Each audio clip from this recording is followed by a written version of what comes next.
Hey guys, this is Canada Goose Reviews, a channel dedicated to everything Canada Goose, and today's video I'm going to go through a kind of a review comparison between a Parjumpers parka and a Canada Goose parka. So I chose to do the comparison with a Langford, and this is the right hand man parka by Parjumpers. So I'll go through some of the things I've liked and noticed between these two brands, and specifically between these two parkas.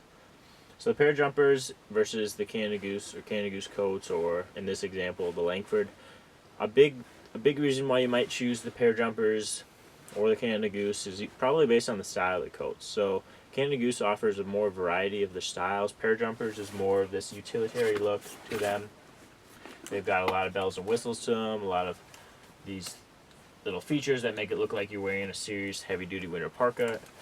And most notably, they have this hook here around the collar. That's kind of one of their more distinguishing features of the Parjumpers. Canada Goose keeps a little more minimalistic. They're designed for people more in the city, or at least styled that way for people in the city and such. So I'm wearing a Langford parka. You can see it's more minimalistic. There's less features on it, less pockets, less zippers, less hooks and stuff as this one.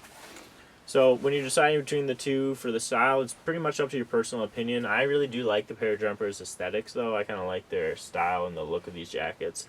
And I like how in some ways they've grown into their own style and made it a little bit more unique. So if you wanted a coat that stands out a little bit more, you might go with the Parjumpers parkas. You can compare their bomber coats and parkas like this, kind of see which style you like. But for the functional uses of it, I kind of like the Canada Gooses. I like Canada Goose more for the functional uses of the jackets because they fit more of my lifestyle. So I like the Langford parka in the sense that it feels comfortable, it's easy to put on, it's got these nice features that I like hand warmer pockets and the cuffs and how the style fits and kind of the more minimalistic aspects of the jacket, as opposed to the Parjumpers parka, which you'll notice is a lot heavier. So the Parjumpers parka is significantly heavier than comparable sized Canada Goose coats. So that's one thing you might notice.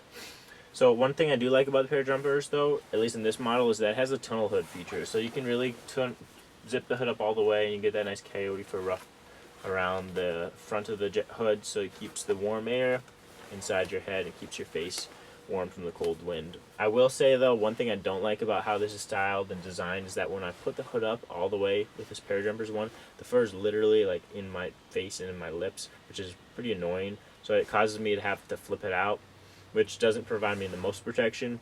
It's just kind of a flaw in the design, I feel like, that hinders how comfortable the hood is when I'm putting it up all the way up in the tunnel hood feature. So you compare that with Canada Goose coat. This one, I don't have the fur on this one, but it usually has a fur on it. But this tunnel hood doesn't have that annoying characteristic to it. So it provides the same amount of warmth, but I don't have the fur hair sticking in my mouth and around my face. So another difference is the Parjumpers parka has an inner lining in it. If you're interested in checking the inner lining and checking more of the features of the coat, I made a video overview of the Parjumpers parka, so be sure to check out that because I'll kind of show it in better detail. This one I won't show as much, but it has this inside liner you can snap out. And I thought initially that was a really great idea because it made a lot of sense to buy one coat but have kind of like two coats in one. So you could wear the down puffer if it's just kind of a more milder conditions, or you could wear them both for severe cold, or maybe you could just wear the shell in case it's just raining or it's really windy or something. Unfortunately, it doesn't really live up to that. It doesn't really live up to that in a functional sense because the down liner inside doesn't have a way to close it. It looks a little weird. It's not really designed. I realize it's not really designed to just be worn as just a puffer. There's no pockets on it and other things. So I was a little disappointed with that. I noticed that they didn't really intend it for that purpose. I thought that was a kind of a disappointment to me because I thought you could get one coat but have two coats in one, and that would be a really sweet feature in the parka because Canada Goose definitely doesn't offer that. You have to buy like a hybrid jacket or a lodge jacket for $500, then you got to buy a parka for $800. So I thought maybe that could be a really sweet feature of the Parjumpers. But like I said, doesn't quite live up to that, which is kind of disappointing. So potential aspect of Parjumpers that could have really surpassed a Canada Goose parka in my opinion for the functional uses, left me a little disappointed with how it actually turned out in reality. But that's what it is. So overall, I kind of like Canada Goose coats still. I mean, Probably not a big surprise. Am I biased? Probably. I haven't had a lot of Parjumpers parkas, so I can't explain them in depth. But the one I do have, there's some nice features, and I like it.